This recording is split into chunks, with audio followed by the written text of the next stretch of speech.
I'll never wrap my car because paint is just different. At the end of the day, in my opinion, it's easier than wrapping a car, especially when you have a kit like mine that has curvatures and rounds. Like, I'd have to wrap my side skirts in 12 pieces each way. That You argument. could just done. Prep work's about the same. You can sit on the couch and watch TV when you're in your spare time, or you can hang out outside and sand some fiberglass.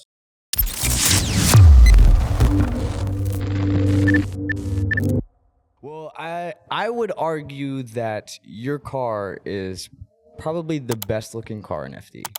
I appreciate that. I try to make it like that in a sense. I remember Matt Field coming up to me and being like, man, your car's a 50-50, like 50 miles an hour. And I was like, I'm going to make it look better. Yeah. I'm going to make it a 5-footer at 5 miles an hour. And so, like, I just think, like, the paint also really plays a big role into it. Like, the depth that you see in that, I've always preferred, you know. I worked in a body shop for about a year, and I love body work and paint work and stuff like that. I'll never wrap my cars. Yeah. Just because paint is just different. Well, it is different. At the end of the day, in my opinion, it's easier than wrapping a car, especially when you have a kit like mine that has curvatures and rounds. Like, I'd have to wrap my side skirts in 12 pieces each way, you know? Yeah, so it would be way too much work. I've never understood that argument. You could just done, you know? It's the prep work's about the same.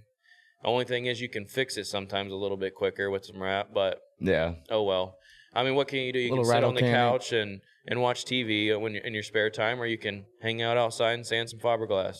Yeah. Some people think it's, crazy, but I enjoy it. It's fiberglass sucks, but I'd rather deal with that than wrap, to be real. Yeah. I did some vinyl work in my day, and I'm good on all that.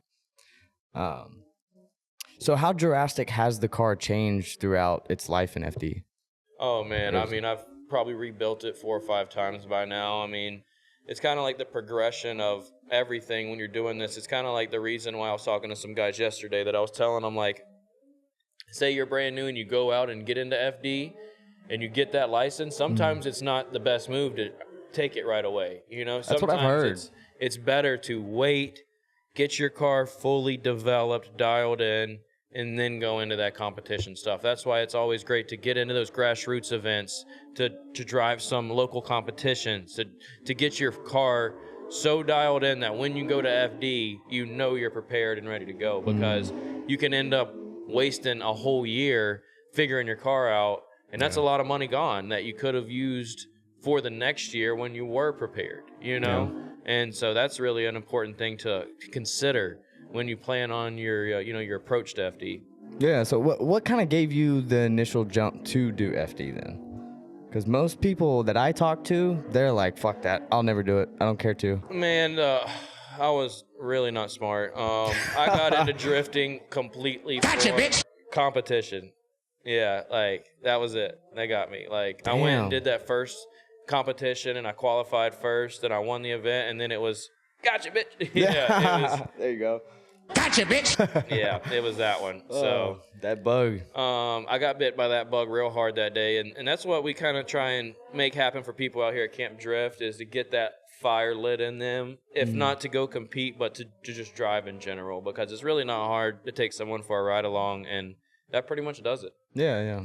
I would say that people that did more traditional sports as they grew up would have that more competitive edge and drive to go do that. Yeah. Which I did baseball all the way up until my senior year, but like, dude, that took so much of my competitive edge out of me.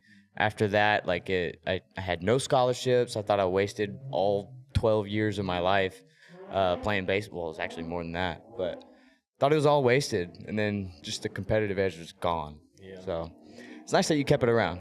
I like that. I mean, it's I guess I was lucky in a sense that I didn't do high school sports, and I just kind of backed off and was a slacker in a sense. Yeah. But I didn't burn myself out there, but could have, just like you, it's very easy to. It's easy to get burned out in drifting. It's just remembering that there is going to be fun at the end of the road. There is going to be light at the end of the tunnel, and you're going to get to go to that next track day and have some fun, and that's what it's all worth about. I always think of that pickaxe meme.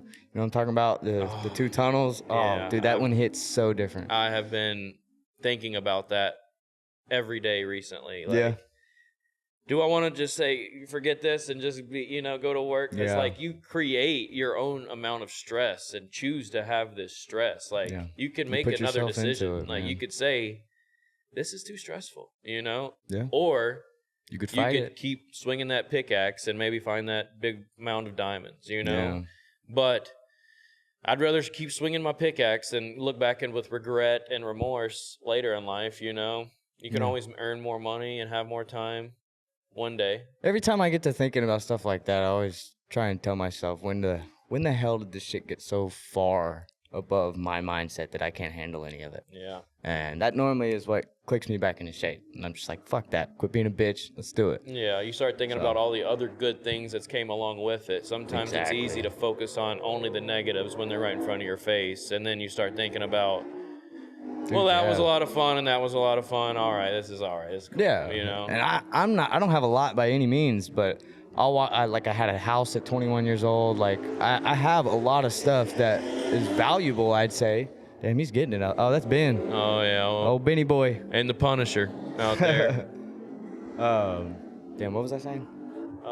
Talking about your house at 21. Yeah. So like that's one thing I'll do. I'll literally just walk around my house, go walk in the shop, look at all the shit that I have, and I'm like, there's no way you're bitching right now. Exactly. You have no reason to bitch.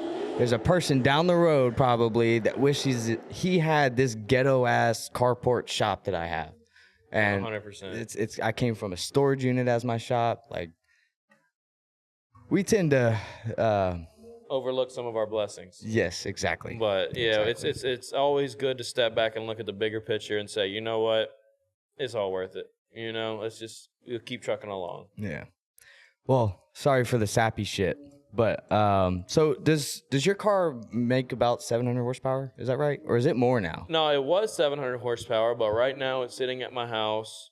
I finally got that motor that I was supposed to come and see you to get. Oh, yeah. And it has a 2J Brangers Racing bottom end in it that's fully built, short block, billet mains, rods, pistons, everything, ready to 1500. Yeah. And I had a fully built head, brand new, sitting ready for it. So now it's just about getting it all plumbed and intercooled. And, yeah, we should be able to make a good bit of power. So the problem I've always had in my crutch, in a sense, in my car is that it's always been a true 1J, which sounds amazing, and I love the way it drives, and I love the way it sounds. But there's just times in FD when you're like, for example, lining up against Ben Hobson, and he's got a 7-liter with a supercharger and 800 foot-pounds of torque at 2,000 RPMs. It's a lot more of an easy button than 200 or 300 horsepower at 300 RPM. That was my next question, was how well does it stack up against the competition? Yeah, it's definitely a knife in a gunfight, and I'm ready to have myself a gun too. You know, like I'm not necessarily saying it's been a gun in a gunfight, but I've been out there with a pistol against a whole bunch of AK-47s, you know? Yeah. In a sense, what it feels like. I mean, you've been handling it, though. It seems like you've been doing pretty well, keeping up. I've been doing what I can with it, but